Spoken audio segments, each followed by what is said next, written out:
Welcome to the Success Sculpting Show with Stephen Pierce, bringing you the right information right now to sculpt a more meaningful and memorable life of success. Join us each week to discover gems to help you grow your mental toughness, expand your will to win, and multiply your results. It's never been easier to learn what to do and how to do it to succeed at what you choose to do. This is truly an experience you won't find anywhere else. Now, here's your host, the Success Sculptor himself, Stephen Pierce. Hey, this is Stephen Pierce, and I want to welcome you to episode number 11 of the Success Sculpting Show with yours truly, Stephen Pierce. And today we're going to be talking about how to be happy. And I'm not talking about how to be happy when everything seems to be going your way. I'm talking about how do you be happy when it seems like all hell is breaking loose around you, and it seems like you have an overwhelming amount of reasons to be unhappy.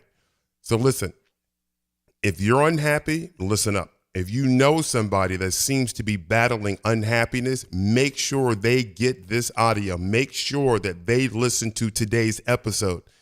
Because listen, I know the question of, well, how do you be unhappy and thankful when you feel as if everything in your life is tanking, like the bottom is falling out? How do you be unhappy and how do you have a grateful heart when you seem to be living daily with the broken heart? I understand that, and I totally get that. I understand what it's like where it seems like the number of reasons to be unhappy are outweighing reasons to be happy 10 to 1, 50 to 1, 100 to 1.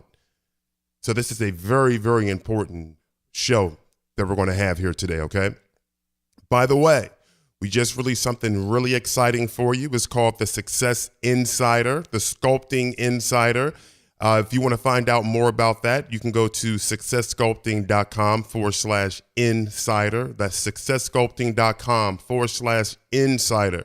If you really love the Success Sculpting Show, then you definitely want to become an insider. And details are waiting for you at successsculpting.com/insider. Now let's get on with how to be happy, okay? Do you remember as kids when we would go into the sandbox and we would create little sculptures out of the sand with our friends? Remember those times? I know for many of us that was a long time ago, but I'm pretty sure you remember those times, right? Well, you know what? As adults, we've migrated from the sandbox into what I call the sad box. And what I mean is that what we do is we go into this little box and we use these fragile pieces of our past to start building monuments to our mistakes and castles to our past carelessness.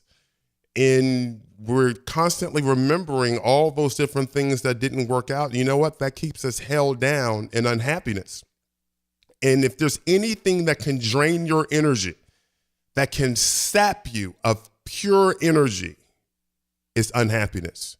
I remember when I was on the path of losing weight. This was early on. I was pushing nearly 300 pounds and it was pretty bad. And I had a training partner, and I remember we were at the gym. This was a public gym. And early on, when I couldn't do pull-ups, well, I can do one pull-up. I did not want to do pull-ups in public when there were people in the gym because it just looked flat out pathetic. You know, now I'm much better at it. But back then it was just like, are you serious? You want me to do pull-ups in here? Like more than one? And it was pretty bad. But one of the things that we did early on in training was Tabata running. And what we would do, we would only do it for 5 minutes, but it was running 20 seconds and then taking a 10-second break. 20-second run, 10-second break. And the treadmill would be going at about 9 to 10 miles an hour. Now, for you, that may seem really slow, or depending on where you are fitness-wise, that may seem really fast. But I can tell you what, that run for 20 seconds seemed like forever. And that 10-second break seemed like 1 second. Because what we do, the treadmill would just run, and then I would jump on it and run for 20 seconds, and then I would jump off and put my feet to the side for 10 seconds, jump back on for 20 seconds, jump off for 10 seconds, jump back on for 20 seconds, jump off for 10 seconds for 5 minutes. And I remember after the very first time I did that for 5 minutes, and I jumped off, and we were in a public gym, I literally laid out on the floor. I couldn't talk. I could barely breathe. I felt like my heart and my lungs were beating on the floor next to me. I was absolutely exhausted. I couldn't talk, and I was thirsty, but I was so tired. I couldn't even drink water yet. And I remember this guy and some lady he was with, could have been his wife, girlfriend, sister, trainer, I don't know. They walked in, and I was flat out on my back. And he was looking down at me, and you could see my breathing. I think you could see my breathing from another country. You could see my breathing from a satellite, because I was breathing big, I was breathing deep, and I was breathing hard. And I remember him looking down at me, and he looked at my trainer and said, "Is he going to be okay?" And I think I nodded that I was going to be okay. I think he was wondering, should he call 911, because it was really that bad. But the point I want to make is I was so exhausted I couldn't do anything. It was just absolutely amazing. Now, I pushed myself to that point, and you know what? I almost felt for a moment that everything was over.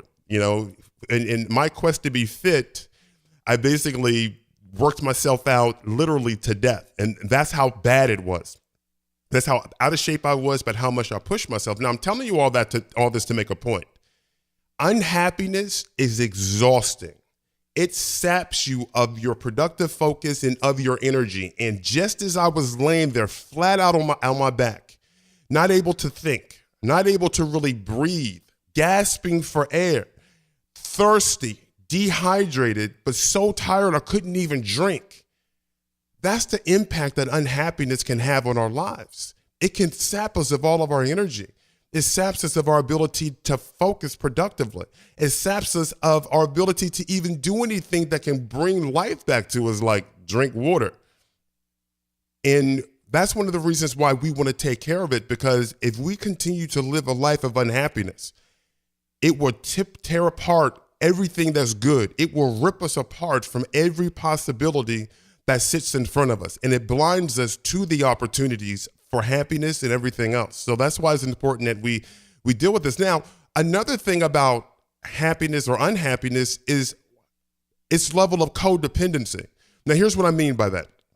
Sometimes our happiness is not based on how we feel about what it is we've done, but it's based on how other people feel about what it is we've done.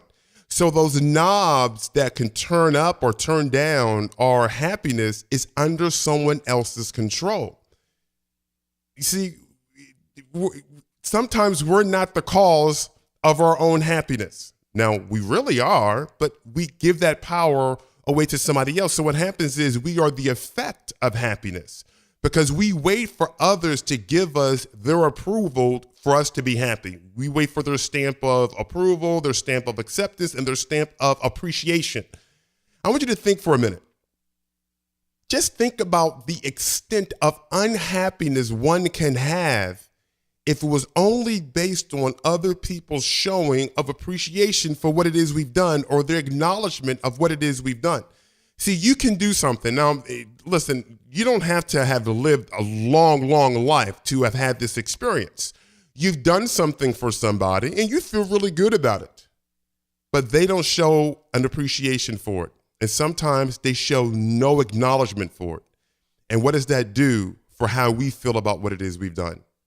We've taken something that in the moment we felt happy about, and now we've allowed unhappiness to overshadow that because we don't feel appreciated or we didn't get acknowledged. Now, while we can question, well, why did you do it in the first place? But we're not even going to go down that path. If you allow other people's reactions or responses to what it is you've done to dismantle your feeling of happiness for what it is you've done, then you put yourself in a place where your happiness is codependent on what other people are doing, as opposed to leaving it isolated. It's like, you know what, rather I get acknowledged by it or for it, whether other people appreciate it or not, I'm happy because of what it is I contributed. I'm happy because of what it is I deposited. And we need to have that level of self-sufficiency with happiness. And by the way, I'm going to give you a real solution here to being happy when you have all kinds of reasons to be unhappy. I'm going to give you a solution here in a moment on how to counterattack unhappiness when it shows up. But first, what we want to do is we just want to kind of address some of the things on on unhappiness. All right. Now, let me ask you, do you have a garden, or do you know anybody with a garden? All right. Let's just pretend you have a garden. Okay. Now, if you had a garden that was being overtaken by weeds, would you be happy about that? You know, chances are you wouldn't, unless you're into the weed business. You wouldn't be happy about that, right? Now, would you go and get some counseling about your unhappiness with these growing weeds? Oh my gosh, do you have a moment to talk? Oh man, my garden, these weeds in my garden. Now, would you go get some counseling about the weeds in your garden? Would you call up some friends and family to discuss your unhappiness about those weeds? It's like you call up a family member, Mom, Dad, can we talk for a moment?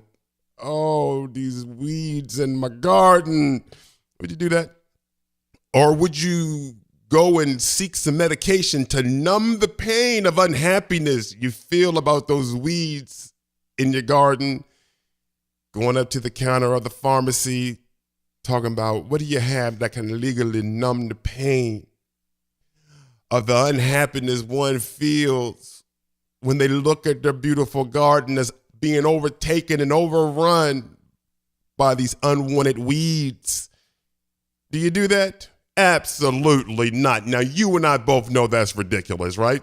You would just go pull the freaking weeds out of the garden, or you would squirt the stuff that would dismantle the weeds, right? Instead of complaining about what is making you unhappy, the weeds, you eliminate the cause of those things, the weeds. You'll pull the weeds out, you'll trim, you'll prune off the different weeds, and you'll take care of the issue, right? Do those weeds oftentimes come back, though? Of course they do. And when they do you give up on gardening? It's like, you know what? I can't take this anymore. I want to have a garden, but these freaking uninvited weeds keep showing up. So forget it. I'm not going to do no garden. Yes, it would be nice to have a bed of roses. Yes, it would be nice to have some fresh fruit and vegetables. I'm not interested. I'm tired of these weeds. Would you be focused on those weeds and give up on gardening? No, you'll pull them again. The battle of weeds is par for the course to have a fruitful garden. Rather, that fruitful garden is fruits itself, or it's vegetables, or it's flowers, or roses, right? And it's the same with life. The weeds that continue to wrap around our minds that can cause unhappiness requires a consistent and constant battle of attacking and counterattacking those thoughts. And I want to give you a solution to that, okay? But let me talk about one other thing real quick, the real cause of unhappiness. And then I'm going to give you this solution to what I call the unhappy bugger. Listen, what you're going through, and we all go through stuff in our life, but what you're going through is no more a cause of unhappiness than does where a person is driving to can be considered the cause of an accident. Let me say that again so you can make sure that you got it.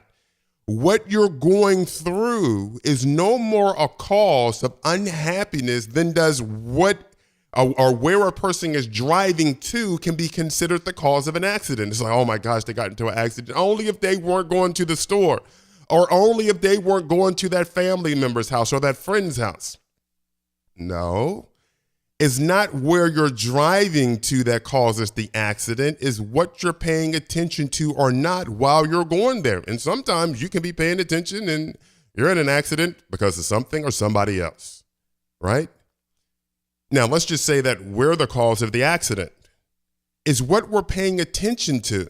You know how you're reaching the back seat, you're texting and driving, or you're doing something other than paying attention to the drive, and it can cause an accident. Isn't that true? Absolutely.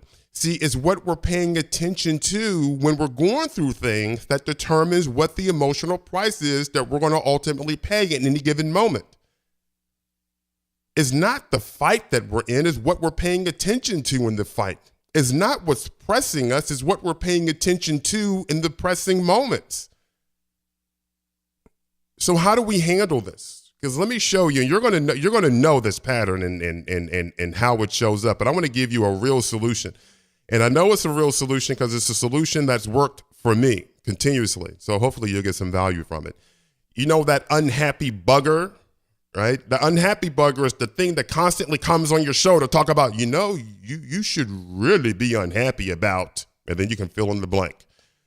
You should really be unhappy about, for example, let's go back, since I talked about me working out, let's go back to when I was, absolutely obese. I was pushing 300 pounds, and I didn't like the way things jiggled in the mirror, and I didn't have friends around me talking about, yo, bro, you fat. No. Not that they weren't having those conversations amongst themselves. They just weren't having those conversations in my face, because like I tell people, that can be considered culturally, not polite, inconsiderate, unkind. Well, what I think to be inconsiderate and not kind and not nice is to allow people around us to get fatter and fatter and more obese and then die early deaths from heart disease and diabetes. Now, that's not nice. Now, I get that it's not nice to talk about how big, fat, and nasty somebody is, but listen, let's be honest. I had no six-pack. I didn't have a two-pack. I was pushing a one-pack big beer belly without the beer, and it wasn't nice. So you know what happens? Like I go on this quest to work out, and I'm working out really hard, and I'm sweating, and it hurts.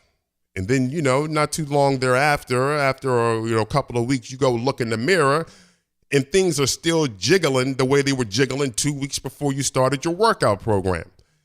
And, all of a sudden you have that little unhappy bugger that comes into your ear.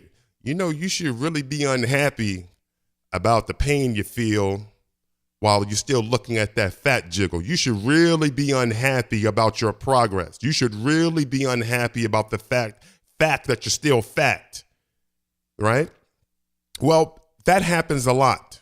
It happened a lot to me early on when I was working out, and it happened actually all over the place with different things. And I'll give you another example here, but with this workout thing, because it was really important to me, I was unhappy. But let me tell you one of the first things. I'm going to give you the 5-step counterattack, okay?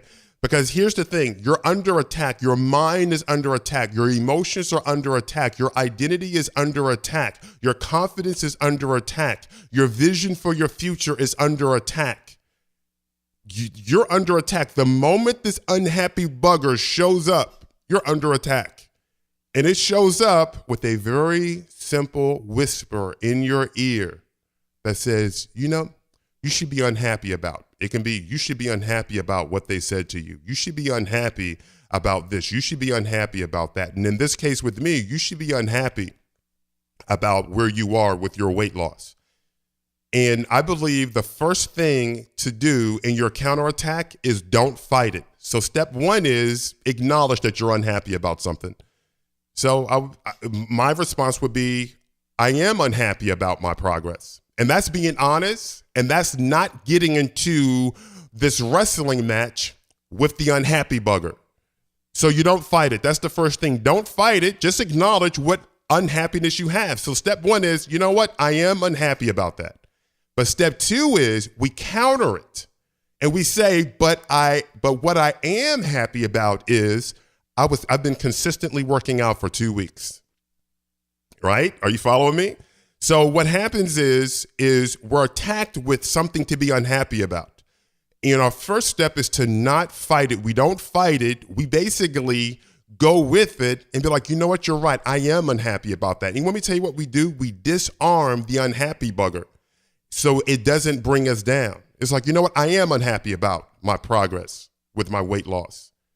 But what I am happy about is that I've been working out consistently for 2 weeks.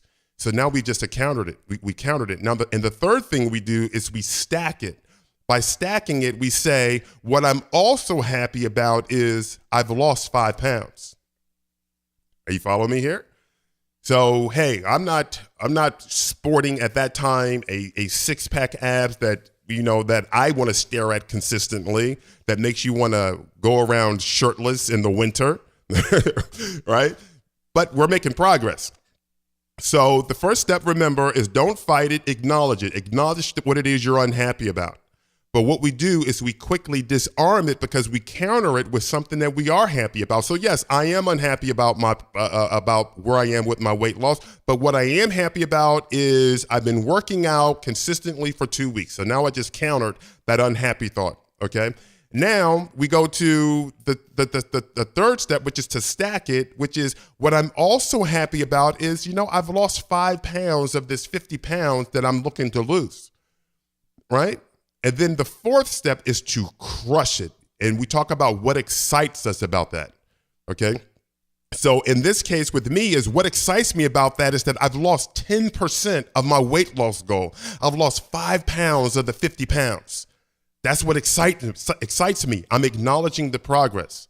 And then what we want to do is the fifth step is to elevate it. And we have elevated by starting off with some statement that says, just imagine. So I can say, just imagine where I'm going to be at 2 weeks from now. Maybe it's going to be another 5 pounds. Just imagine where I'm going to be when I lose the entire 50 pounds and I'm on my way. Do you see what we've done? What we've done is we basically shut down the unhappiness at the door, and we took this moment of where we had the opportunity to be unhappy and we directed it to being more than just happy, but excited. So let me walk you through that again. The unhappy bugger shows up and it tells you, you should really be unhappy about that.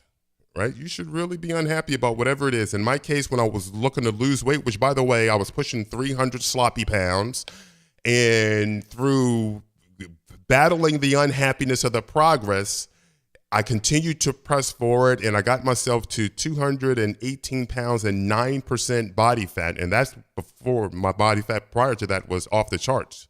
It was like, well, you know what?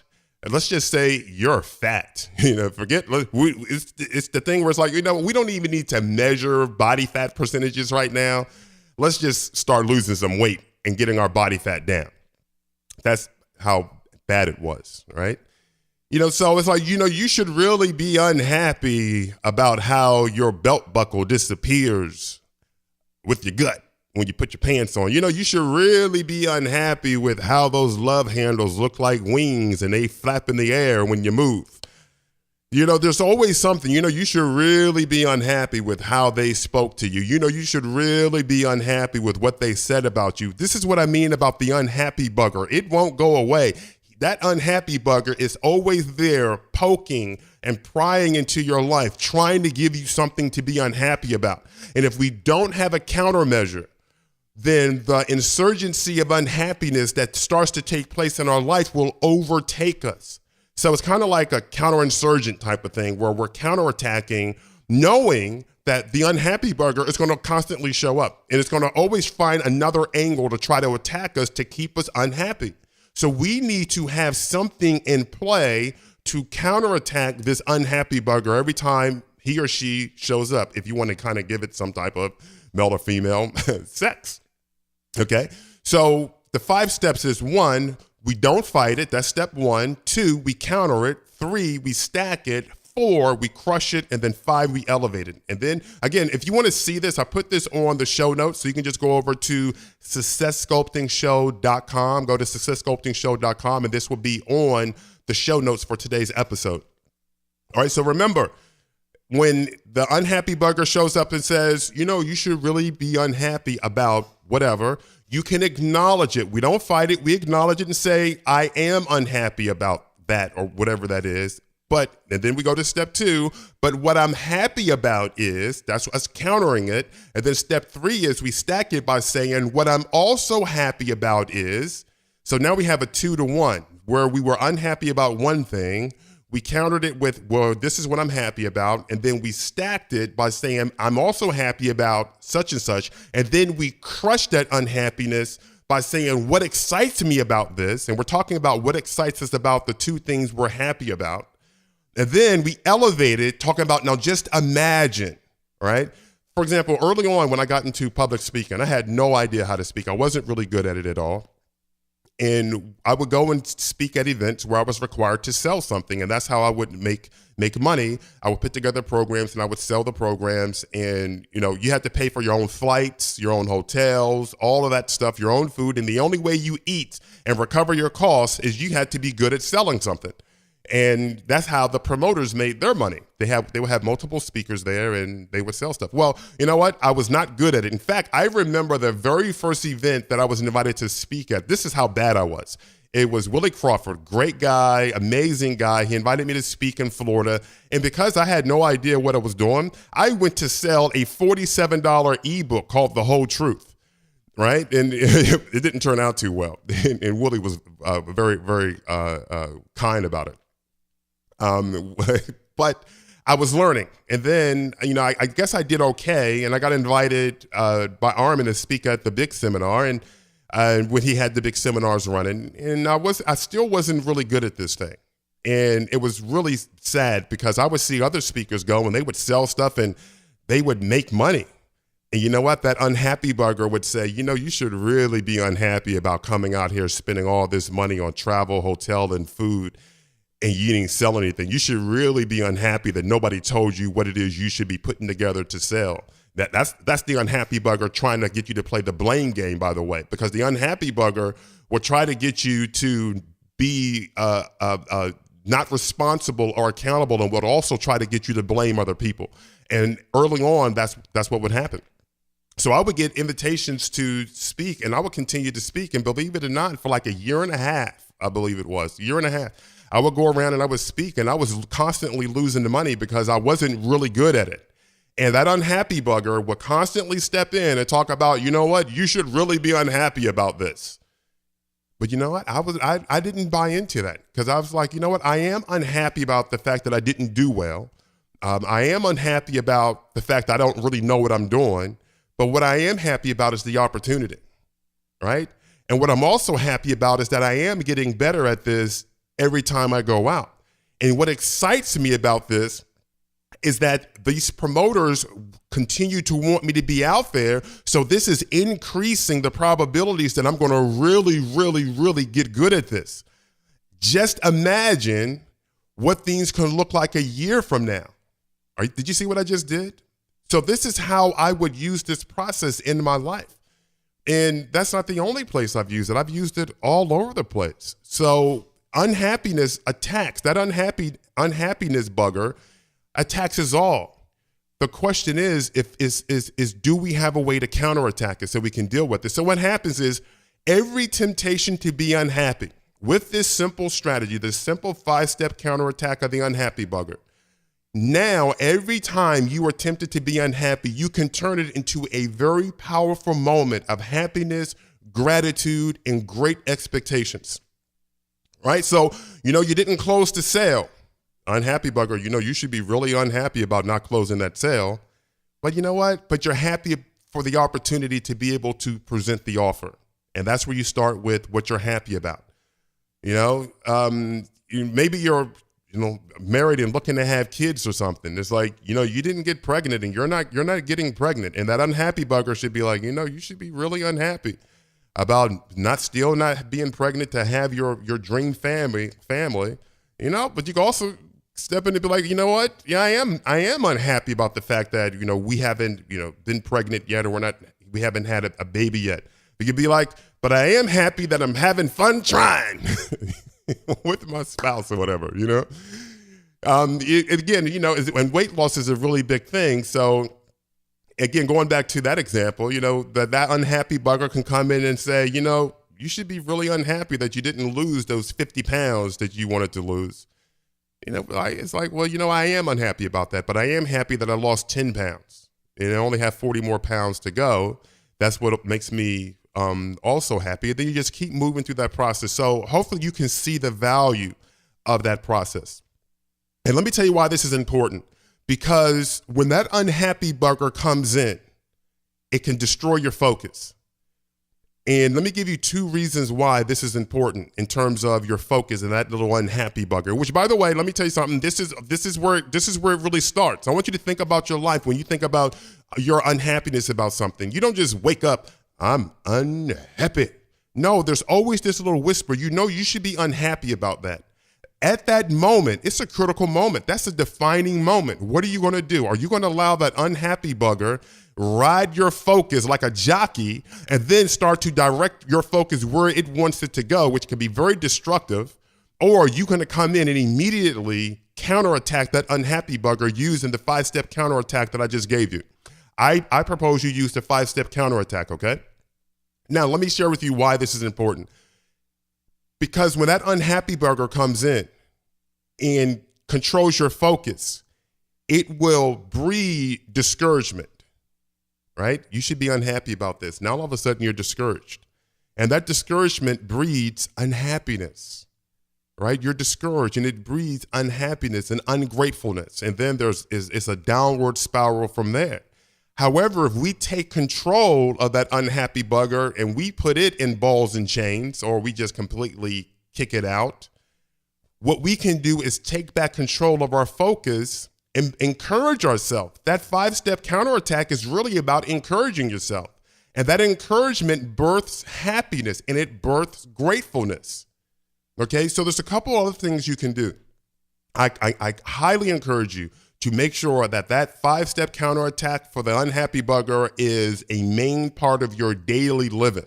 And it will become a habit after you do it a few times. However, one of the things that we want to do is we want to create a distance between you and discouragement while simultaneously closing the gap between you and happiness. So one thing to do is to break down the discouragement. All right, so how do we do that? And I use the DIS as a focus point, the distance, creating a distance between you and discouragement. So we want to break down the discouragement. One thing to do is discard the personal discord. Discard the personal discord. That means the self-hatred, the self-rejection, the self-condemnation. All those different things create disharmony. So we want to discard all that any self-hatred you have, we need to let that go. Any self-rejection you have, we need to let that go. Any self-condemnation we have, we need to let that go. Also, we want to discard and release the feelings of guilt, shame, and pity that we have on ourselves. Listen, you may have made some mistakes, just like I have, and we can feel guilty about those if we don't forgive ourselves, if we don't understand that God has forgiven us. And if other people that you may feel as if you've offended or you've done something to, go to them and apologize. Don't just go off into some closet somewhere and apologize. If that person is still alive and you've offended them, you have berated them, you have attacked them, you have done something to them that has hurt them, then I suggest you go to them and you apologize and ask for their forgiveness. And one thing that can do is it can help you to relieve any guilt associated with that. Now, if they decide not to forgive you, that's on them. It's not on you. You can walk away with that with a clean conscience. And don't let your ego get in the way. I'm not going to go to them and apologize. Don't let your ego. Now, that's a trap for you. That's not a trap on them. That's a trap for you. We need to rise above that, okay? Just rise above all this stuff. So we want to discharge, rather, and release those feelings of guilt, any shame about anything. Sometimes we feel, there was some kind of public failure or some type of public humiliation or somebody trying to humiliate you in public or something that may have happened, and you may feel some shame in that. And it's not a shame that you want to feel. It's a shame, many times a shame that we feel because we're thinking about, well, what do other people think about me? Oh my gosh, and now you're feeling ashamed. Screw what other people think about you. Do not walk around carrying a burden of shame that you do not need to be carrying around. If people want to think highly or lowly of you because of what somebody said or something that happened, that's on them. Don't allow that to become your burden. Release it. And any pity that you may have, oh me, oh Lord, let that, listen, there is no progress in pity. Let it go. All right. Also, discover and dismantle any unforgiveness you have on yourself, any bitterness you may have towards other people or unforgiveness toward other people, any blame that you may be putting on other people, and any witchcraft that you're putting on other people. Now, by witchcraft you're putting on other people, I'm talking about, are you wishing people well or are you wishing them hell? It's like, are you waiting for the call? Oh, did they get hit by the bus today? Right? Or if you have any kind of dark wishes in your heart for somebody, let that stuff go, man. Listen, let it go. Gotta let it go. This is how you're going to create a distance between you and discouragement. And the reason why is because darkness breeds more darkness. The only way to dismantle and to destroy darkness is to bring in light. And these different things we're talking about, the self-hatred, self-rejection, self-condemnation, feelings of guilt and shame and self-pity and unforgiveness towards other people and darkness, they all are related to darkness. Or I meant bitterness. They're all related to darkness. And we want to get rid of all the darkness, okay? And also discontinue all victimhood, feeling like a victim of certain things. And listen, I'm not saying you're not a victim, but we don't want to go around constantly feeling as if we are a victim. Like, for example, hey, if somebody rob you, are you a victim of a robbery? Yes, but does that mean all of a sudden you carry the mantle of a victim throughout your entire life? No, because that weakens you. I know sometimes it can be hard to find strength in that. Listen, I've been shot and I still have that bullet in me to this day, but that doesn't mean I go around carrying my life and say, well, I'm a shooting victim. Not at all. Listen, I've been, quote unquote, a victim of a lot of different people's misdeeds, but I will refuse to carry my life around and live my life through the lens of being a victim. That's giving the power to other people. And if you're giving your power to other people, how do you rebuild yourself? How do you rebuild your life? So if you want to create a distance between you and discouragement and be able to close the gap on happiness, we need to break down that discouragement and start to get rid of the self-hatred, the self-rejection, the self-condemnation, all those different feelings of guilt and shame and pity, the unforgiveness of others and ourselves, the bitterness, the blame, the witchcraft, the victimhood, okay? And then what we want to do in its place, when we break down that discouragement, we don't want to be left empty. It's like, okay, we broke it down, now what? No, simultaneously, we build up encouragement, okay? Discover your joys. Focus is fuel.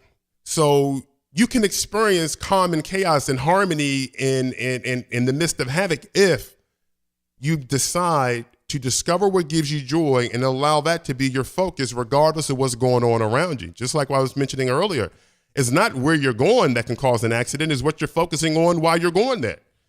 So it's not necessarily the storms or the turmoil or the havoc or the chaos that can create unhappiness. It can if that's all we focus on.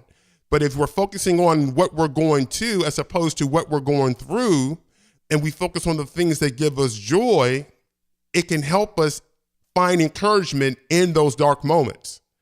Also, discuss what makes you happy. Conversation is a choice. When a person is complaining, they're choosing to complain.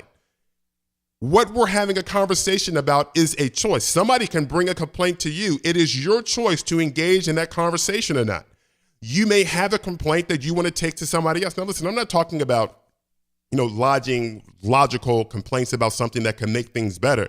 I'm talking about the people who their pattern of conversations is complaining. It's not about a complaint to seek a solution. It's about a complaint to continuously batter and abuse. That's not what we want to engage in. But just understand and remember that conversations are a choice, and you can choose to discuss what makes you happy as opposed to engaging in conversations around things that breed unhappiness. Also, disclose your love to others. Listen, let me tell you something. Saying I love you allows you to feel and experience the love yourself. Even if that means going into the mirror and looking at yourself and saying, I love you. Sometimes people, when they look in the mirror, you want to tell you something, all they see is self-rejection, self-condemnation, self-pity. And they don't want to say they love that. We need to look at the other side of ourselves, right? The other side of ourselves, and be able to say I love you to you as well as to say I love you to other people, not being below saying I love you, or not being above saying I love you, and never assuming that other people know that you love them. Friend, family, it doesn't matter. If you love them, make it a daily practice of acknowledging that and disclosing your love to others. It does great wonders for your own heart and for your own spirit. Also, be a disciple of gratitude, not a victim of ingratitude. Express gratitude all the time. Be thankful all the time. We all have something to be thankful for. Let me tell you something. When I wake up in the morning and at night when I'm going to bed, I'm not thinking about anything but what it is I'm grateful for, what it is I'm thankful for. I constantly force my focus to look at what it is I'm thankful for. And let me tell you why, because it breeds what? Happiness. Happiness helps you to be strong in moments where you can be at your weakest. And sometimes when you feel as if you just can't move, you have nothing left in you. And sometimes it's just, I'm thankful and I'm grateful that God's got my back. Even if you don't feel as if he's got your back, be grateful, because there can be moments where it seems like heaven is silent to your prayers, that heaven doesn't give you a tissue to wipe your tears. But what we want to remember is that God's got your back. And if that's the only person that you can settle on that has your back, be grateful for that. Just be grateful for that. We can always find something to express gratitude for.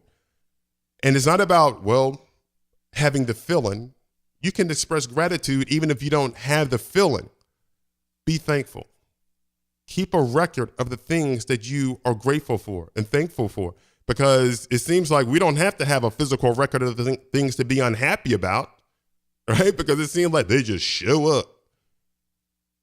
So keep a record of the things to be happy about. And there's some things that are reoccurring every day. You can be happy that you had another day, another opportunity to go for it. Doesn't matter what the result is, you're going for it every single day. You're bouncing back. You're resilient. You're hurt, but you're still standing. There's always something. See, sometimes we think about how much pain we have, and that breeds unhappiness. We're not thinking about how much strength we have that we've endured it even to this point. Because even the Bible talks about it as those that endure to the end. You're still enduring. I know that you don't want to endure, but whatever life has thrown in your path, if you're enduring, let's not focus on how much pain we have and we're unhappy about it. Let's be focused on how we have endured up to this point, and that we can be happy about that. The level of strength that we have displayed, the level of resiliency that we have displayed, the bounce back and intestinal fortitude that we have displayed, the level of focus that we have been able to display. Listen, you can get strength from that. I know there's pain. I know there's moments of discouragement. I know that most things don't work out. I know people you trust betray. I know opportunities you thought were going to work don't work. I understand that. I totally get that. But that does not mean that has to blind us to what is working. That doesn't mean that we have to be blinded to what is good about you or what is good about these moments. Those are all choices. So in addition to the unhappy bugger, let me give you 3 daily steps to being unhappy when all hell is breaking loose. 3 daily steps. It's very simple. And this, you can wrap around the unhappy bugger process. All right. 1, resist the discouragement. Okay. Don't go into that dark place. How do we resist the discouragement? Well, we can use that unhappy bugger thing. Remember, when it comes up, you should be unhappy about such and such. How do we resist it? With step 1, don't fight it. I am unhappy. Yes, I am unhappy about that. But we counter it with, but what I am happy about is, and boom, right there, we make sure we don't drift into that dark place. 2, persist in encouragement. Encourage yourself. David, he encouraged himself all the time. His own men, I don't know if you remember, but David amassed 400 soldiers when he was going to war, and he went back to his camp, and his camp had been ramshacked, and his soldiers were very unhappy about that, and they wanted to kill him. David had to encourage himself. He encouraged himself when he was facing Goliath. All of us have Goliaths in our life, right? Remember, he encouraged himself. Most people remember, big guy gets taken by little guy. David said, hey, I remember killing the bear. I remember killing the lion with my bare hand. He was encouraging himself. Even the Bible talks about encouraging ourselves. So persist in encouragement. And if you look at the happy bugger process, we can encourage ourselves when we talk about what we're happy about, what we're also happy about, what excites us about that, and then elevating it by just imagining what things are going to be like in the future, using your imagination. Going back to David and Goliath, David used his imagination because he looked at Goliath and said, I see your head coming off. That was him using his imagination, projecting into the future what he anticipates and what he sees, and that gave him the courage to move forward and ultimately take out Goliath. And then after Goliath failed, he took off Goliath's head with Goliath's own sword. All right? And the third thing is insist on proper nourishment. What does that mean? Does that mean putting the right foods in your body? Absolutely. But it also means focusing on what fuels your fire, not what puts water on your fire. Stop for a few minutes each day and give thought to what it is you're thankful for. Proper nourishment of your soul, proper nourishment of your spirit, proper nourishment of your mind. There's a whole lot of empty calories that we can put into our body that does nothing for our health. It just creates bad health, acidic internal environments. And it's the same thing that goes on in our minds. There's a lot of empty calories that we can put into our mind. And that can go from different types of music to television, just mindless activities that don't do anything to breathe the proper nourishment in spirit, soul, and body that gives us the strength to draw on in those moments where we're tempted to be discouraged. But we step up and we encourage ourselves. So we need to make sure that we are giving ourselves proper nourishment. I mean, think about it. If you need to have strength and endurance to run from something or run to something, but you've never conditioned yourself to be fit, what do you think is going to ultimately happen after that adrenaline is gone in that moment? It's going to suck, and it's going to suck pretty bad, right? Really, really, really, really bad. It's like when I work out with people and I tell them, listen, you want to learn how to do pull-ups. You want to do body weight exercises, isometrics. You want to do things so that you can throw your own body weight around.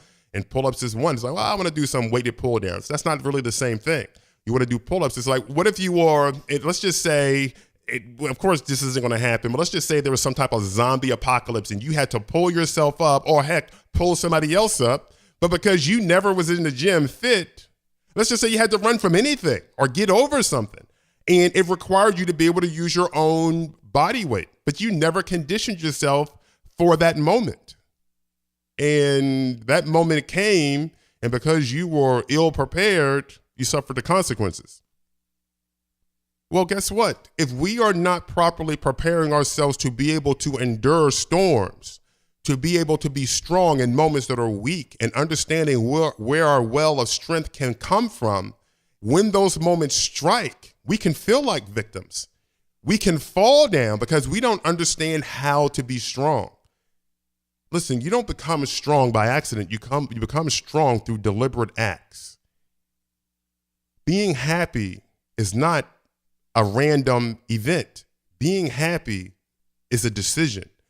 And we can decide to not just be happy, but we can decide how to counter unhappiness when it decides to show up. And hopefully you've gotten some ideas from today's episode on exactly how to do that. And I truly hope that it will be beneficial to you. So I would love to hear back from you on the impact of today's episode on how to be happy, even when all hell is breaking loose. Because happiness is important, because happiness has a direct impact on our strength. We know that, and that's something that I started off with. Your level of happiness and how that impacts how you're feeling in any given moment. So I would love to hear back from you. You can give me a call and leave me a voicemail at 781-277-7469. Again, that number is 781-277-7469. Or you can leave a message here on the blog if you're over on the show blog. If not, you can go over to the show blog at successsculptingshow.com and click on today's episode number 11, How to Be Happy. I would love to hear back from you and understand how this episode has impacted your life. And also, I invite you to become a Success Sculpting Insider. For more information on how to become a Success Sculpting Insider and all the amazing benefits and privileges an insider gives you, be sure to go over to successsculpting.com/insider. That's successsculpting.com/insider. And I appreciate you being here with me on today's episode of Success Sculpting Show, and I will see you next time. Thanks for listening to the Success Sculpting Show with Stephen Pierce. If you like what you just heard, we hope you'll pass along our web address, SuccessSculptingShow.com, to your friends and colleagues. Be sure to check out our archives of previous podcasts and check the schedule to join us for our next live streaming Success Sculpting Show webcast. This has been a Success Sculpting Incorporated production. Join us next time for another edition of the Success Sculpting Show with Stephen Pierce, and tell your friends.